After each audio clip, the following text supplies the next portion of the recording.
Okay, this is Leilani Cawthon. I'm going to take back the screen, and we're going to go moving on now to our next panelists. And I believe, with maybe the exception of Todd Dugan, I don't know if you're here yet, he's been a busy bee this past year and has become one of our new Edu-Jedi gainers. This is the certificate for Bunker Hill District, smaller district, but with a really inquisitive and strong superintendent leading, they've really moved to hybrid and they've gotten tech going in their district, so they're a gainer this year. We're proud of them. We also have with us today Dr. Terry Sorenson. Terry, I want to make sure I can hear you. Make sure you're unmuted on my side. Looking for you now. Okay, you're self muted. So you'll have to unmute yourself, Dr. Sorenson, and then I'm going to talk about your award briefly here. Idaho Home Learning Academy, Oneida School District in Malad, Idaho. Hopefully I said that right. Smaller district, but they've completed a one-to-one device distribution and started using a learning management system to deliver students assignments and support. It's a pretty heavy lift for a small district to do everything that they've done already this year, so we're proud to have them as a new Edu-Jedi gainer. Is that you, Dr. Sorenson? That's me. Can you hear me? Yep, I can hear you. So good to have you. So let me come back to you in a second with a round of questions. Okay, thank you. Yeah, it's good to have you. We also have with us our good friend, Dr. Leslie Sanderfer, who's the Assistant Superintendent of Academics at Buckeye Union High School District. One of the fastest growing areas in the country, and I believe you have a new superintendent now. Dr. Sanderfer, can you hear me? I want to make sure I can hear you. I can hear you, yes, thank you. Okay, good. So good to have you. We've missed you. We miss coming down there and being with you. So we want you back as soon as you can. Yeah. So we're, as we get into the round of questioning, I just want to mention, Buckeye Union's been on our radar for a while. They've always been the gracious hosts of the Learning Council when we come to Arizona. And they have over 3,000 students. They've been doing a lot of training. They've got their LMS and SIS in place. They've been one-to-one for a while and are now really working out a lot of the fine-tuning of kinks, which makes them sort of an achiever level of the Edu-Jedi this year. We're super proud of them for what they've been doing. And that's despite the fact that I think it was a little rocky early on, which I'm going to have you talk about, Leslie, as we get into this. So let's come back. I don't see Todd yet. Oh yeah, Todd is in here now. Todd, you're going to have to unmute yourself. Hi there. Hi there. So here's your certificate for Bunker Hill as a new Edu-Jedi gainer. And glad to have you with us. Let's start with you, talking a little bit about what's been happening for Bunker Hill and what you've put in place so far to be a new Edu-Jedi gainer. Okay, well, let's see. I think first was, like most, maybe changing and adapting or accelerating, mainly due to COVID-19, but other areas as well. One of the, as far as like quickly moving to one-to-one, but with a sound system in place, one that's sustainable and able to be replenished annually. Which I'd noticed that there was some discussion on that earlier this morning regarding like, once CARES funds are exhausted, how can you replenish? So that was a big driver was initially to use CARES fund to. Todd, yes. You can put your camera on, by the way. I've just put mine on, and Dr. Sorenson and Dr. Sanderfer, we can all have cameras on right now. Okay, my camera is not on. We can see you, Todd. Okay, we can see you. All right, good. Let's see. Oh, so what I was saying was, while CARES actually enabled and accelerated a quick deployment for devices, I know one of the things that I have felt from my previous district when we led a one-to-one conversion, digital conversion, was that if the instruction itself, the instructional methods do not change, deploying one-to-one devices, it changes nothing. In fact, so you can say, we have kids without internet access, or without access to a device. So we get devices and hotspots to every kid. Oh, we've totally disrupted digital inequity. No, all we've done is keep digital inequity, but now we're one-to-one. So we still have inequity, but now every kid has a laptop and a hotspot, but we're still the equity as far as access to high quality instruction and programming offerings, experiences, true learning, authentic learning experiences.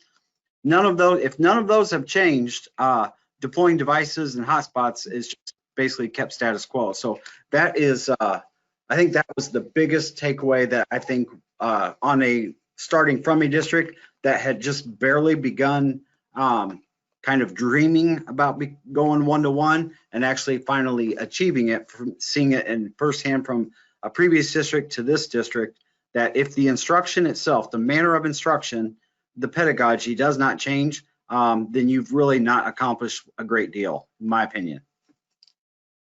Well, excellent. Excellent.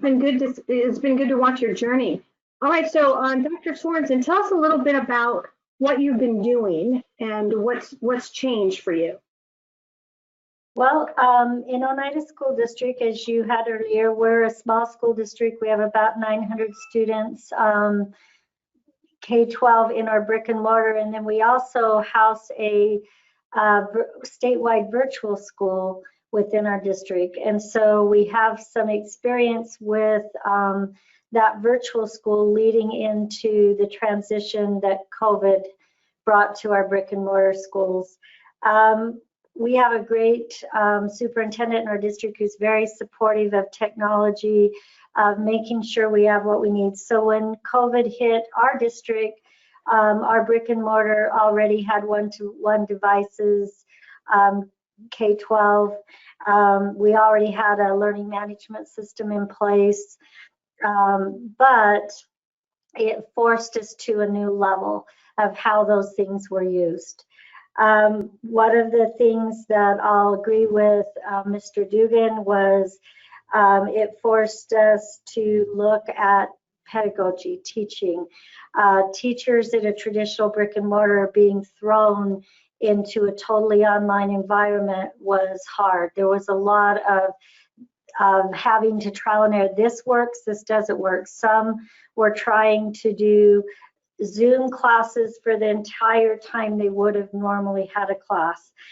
We soon found that wasn't working well. So it was what he said, changing that teaching pedagogy from the teacher mindset of how do we take what we've always done and now start thinking outside the box and how can we do it differently but do quality work. We were able to, we're a smaller community, we were fortunate enough to be able to work with our local internet providers, and they worked out something for us where our students were given free internet access for that time in the spring if they didn't have it at their home. They actually were willing to go set it up so that all of our students could have access to internet at home. And then we did do some hotspots and parking lots as well. We also have an amazing instructional coach in our district who is very good with helping with our learning management system and doing those things. And she was very instrumental in supporting our teachers, and we were very fortunate to have her. And then again, we already have a virtual school we have about 7,000 kids in our statewide virtual school compared to our 900 kids in our brick and mortar. So we had already had that in our district, and so we were able to pull some resources of having those teachers train our brick and mortar teachers on software, on things that they use in their online teaching. And so we also use them as a resource. One of the things that I've seen in our transition in all of our schools, in our brick and mortar and in our virtual school, because this year in our virtual school, we have a lot of parents that didn't choose our virtual school because they wanted a school at home. They chose because of COVID. And so one of the things that we've seen in both was the need for parent involvement. It was so interesting watching all our brick and mortar kids go home. And it's a small community. We talk, we see each other, and hearing parents go, oh my gosh, I had no idea that this is what the teacher did at school, or I'm sure my child is better at school than for the teacher than they are at home for me. And so we've had to work with parents. They're a key component when students are learning from home. And so in our brick and mortar and in our virtual school, we have developed a lot of support for parents. We have parent learning coach training videos. We have a lot of support because a big component for us, whether it was our brick and mortar having to suddenly transition to schooling from home, or whether it's our virtual school where students are more traditionally chose to school from home because of philosophical reasons. Many now are schooling from home because they have medically fragile children. And a key to success is parent involvement and educating parents. Yeah, a lot of schools and districts are telling us that part, right? Like suddenly American parents are engaged like never before. It's like they've all been deputized. They weren't ready for this. and a lot of them are actually really all in. They're excited and participating, which is exciting. Okay, so Leslie, you guys were ready mostly, and then you were back in school, and then you were not back in school, and it's been kind of like a roller coaster over there. So talk to me about what's happening now. Well, last spring in March, schools in Arizona were closed by the governor for the remainder of the year. At that time, the issue from the state was that grades could not go down, but that we still were to offer learning opportunities and kids could still raise grades. And so it really became of the kids who wanted to participated. We were already a one-to-one district. Kids had their laptops with them 24/7. We do issue full functioning laptops, not just Chromebooks and stuff. So in that area, we were in good shape. We are a district that encompasses the cities of Goodyear, some of Goodyear, Buckeye, and some unincorporated county land. So we're a mix of suburban and rural. So we did have the issue of kids without connectivity. We did some of the parking buses with Khajiit so kids could go access internet. We found that those were not used a whole lot. And we also deployed hotspots that the district is paying for to families, and we still have many families with those. The school year started with the governor coming out and saying that you could open schools on your regular planned calendar, which ours was the first week in August, but you could not physically open until at least August 17th. And the state was going to come out with some health benchmarks to help guide those decisions. So we began with distance learning, and we took what we had learned from the spring and tried to improve it. Now the rules were that students would be graded and assessed and expected to attend every day as they would normal school and stuff. So we had to communicate out parameters to to parents, to teachers as well who were involved in writing them. But we had to communicate out that the game had changed a little since spring, that accountability was more part of it and those kinds of things.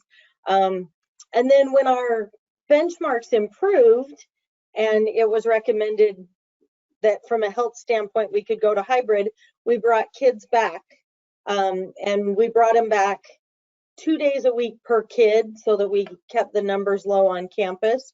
But unfortunately, as with most of the country, numbers have went back up and we are back on distance learning.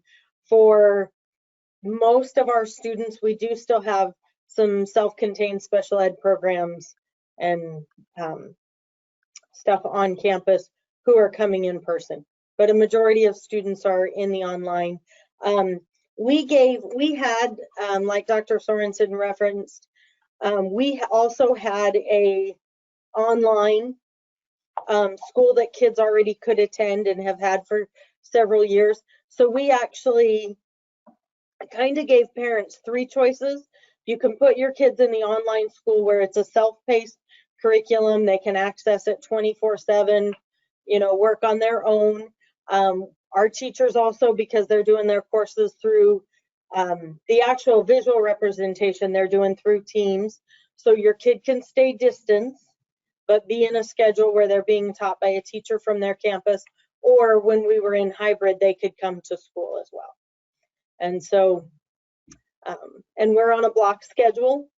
So all of our courses restart in January. So parents are now making that choice again of, do I agree with the choice I made? And we had some who put their kids in complete online learning self-paced that have said, okay, my kid can't handle that. I need them back with a teacher checking in on them and that kind of thing. So, so I think our teachers have learned a lot and improved over time.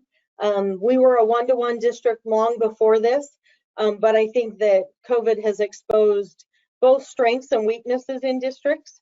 And I know some of our teachers transitioned to distance learning much easier than others, depending on if they were really using an online platform primarily for posting work and assessments and those kinds of things. And the ones who were sneaking back to paper and pencil more discovered that they needed to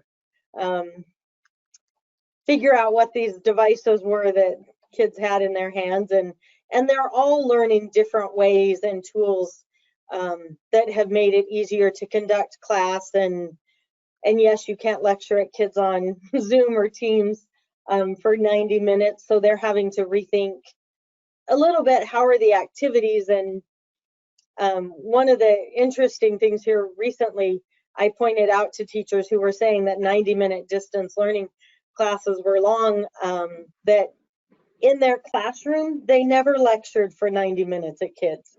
They had activities where, you know, we learned some content, we practiced with it.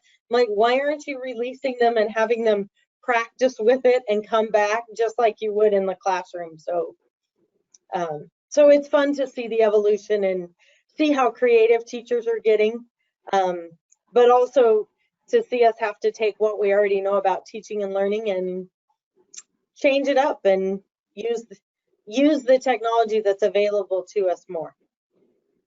Yeah, and you have a greater bandwidth to do that because you haven't rolled out Chromebooks. You've got full service laptops. So I'm assuming that you could also do more heavy duty software. Like students could be running, you know, they've got gaming level laptops probably, and they've got, you know, other software you guys could run.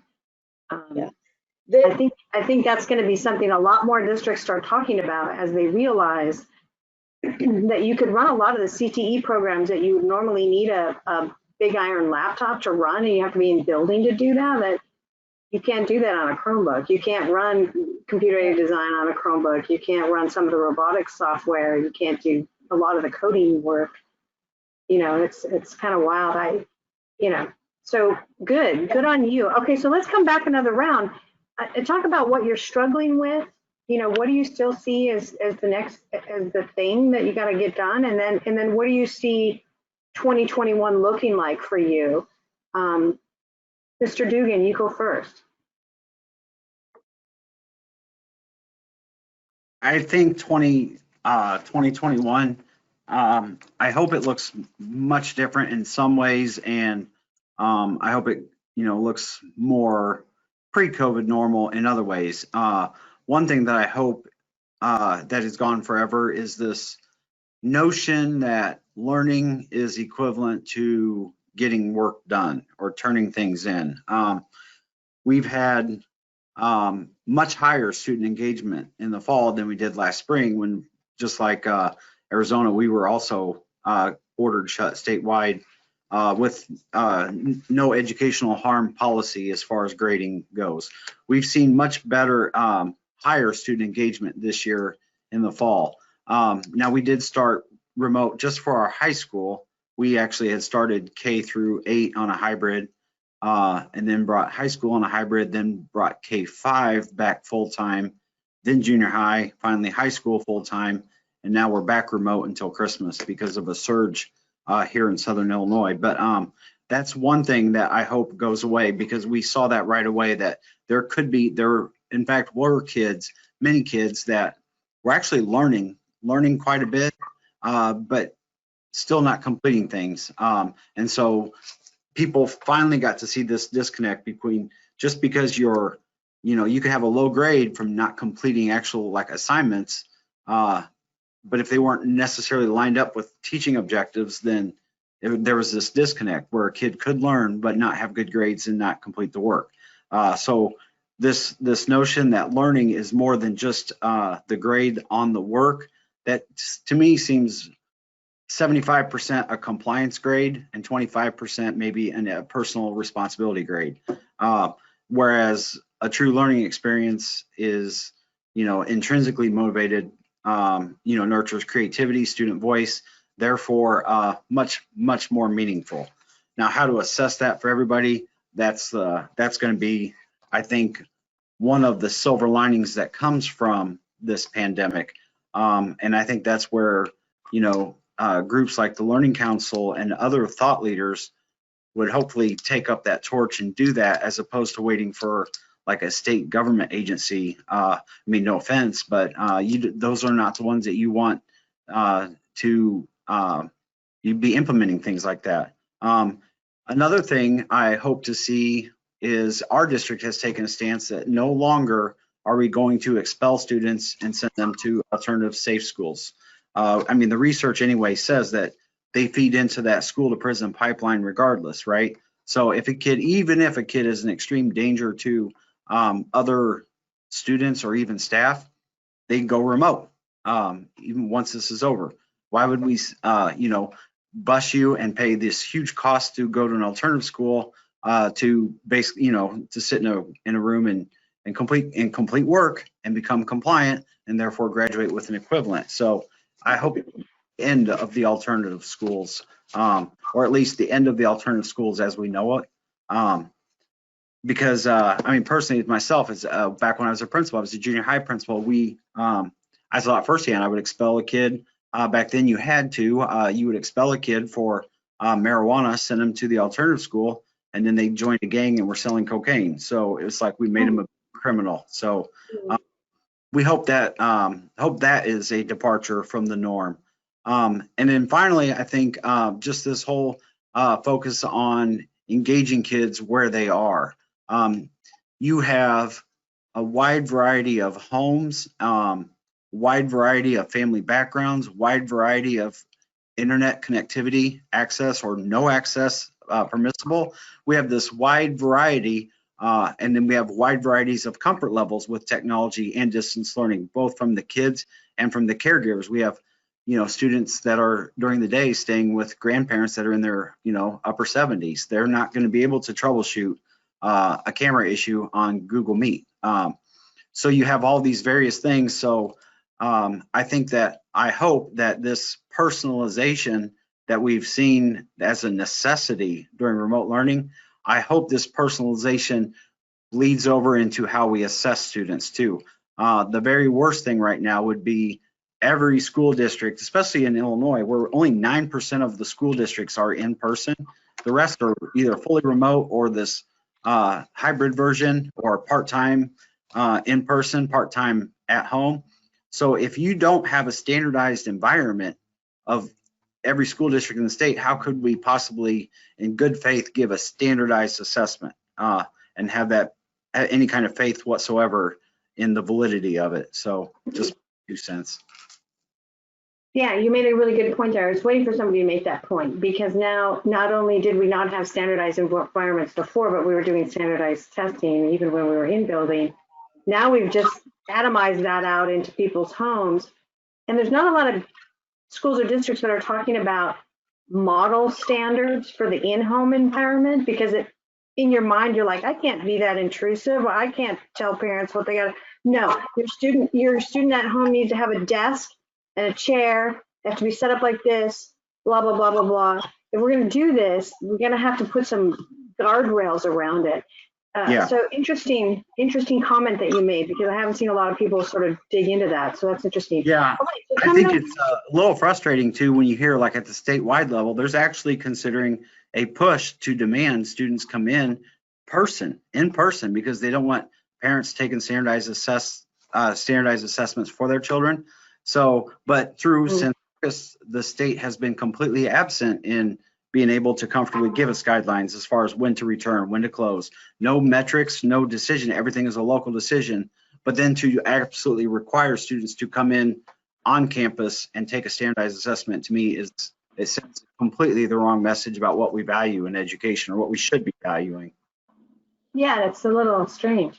Okay, so coming over to you, Dr. Sorenson, what are your trouble points still, and then where are you seeing your next steps in the future?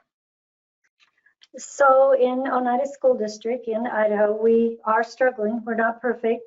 In our brick and mortar classrooms, our teachers are struggling trying to keep two things afloat. We do have students who are schooling totally from home, whether they're sick, whether they're quarantined because of exposure, or they're just staying home for safety reasons. And then our teachers, we are in face-to-face school. And so our kids are in school every day. And so our teachers are trying to balance those two things right now. And in my opinion, that's a rough go, to have kids in your classroom all day and then have a group of kids that you have to deal with that are online as well. And so I think they're pulled and they're stretched in numerous directions. And then in our virtual school, we're struggling with parents who may have signed up not understanding, as I talked earlier, about the commitment a parent makes when their students school from home, and how can we help them, and how can we assist those students who may have a parent working or may have not the support that they need. But for our school district for 2021 and in the future, we're focusing on mastery-based learning. We're part of the Idaho Mastery Education Network. The schools in our district received 2 grants through them this year. And so we are focusing on the Idaho Mastery Framework, which is students being empowered, learning personalized, competencies demonstrated. We're using the Idaho College and Career Readiness competencies on top of the competencies for curricular competencies, and then mastery recognized. And that's the focus right now in our district, is how can we integrate mastery-based learning at a higher level. The COVID epidemic probably has pushed us a little bit that way, or hopefully nudged us in that direction. But that's our vision of where we're trying to go.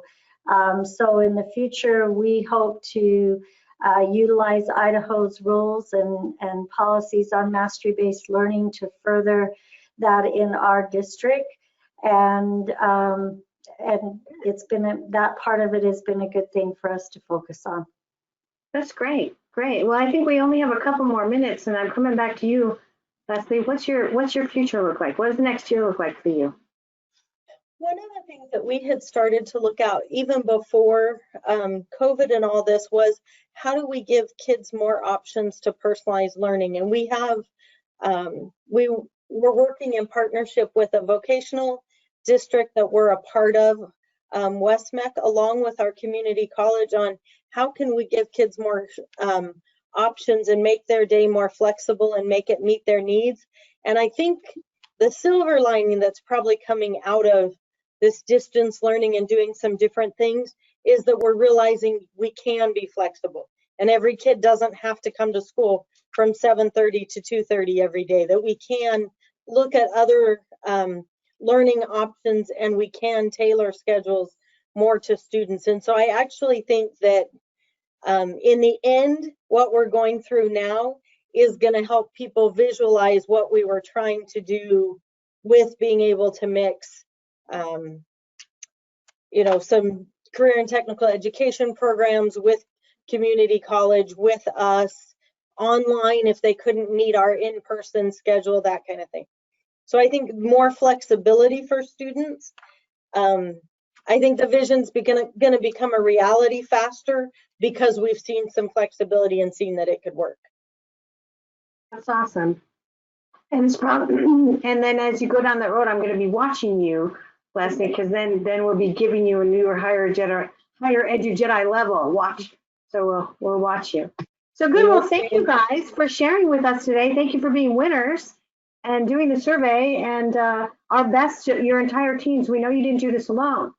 Then there's probably kind of a lot of people behind you that have been, you know, carrying some heavy load. So give them all our salute as Edu Jedi. Okay. Will do. Thank you. Yeah. Thank you guys. Thanks a lot. Okay.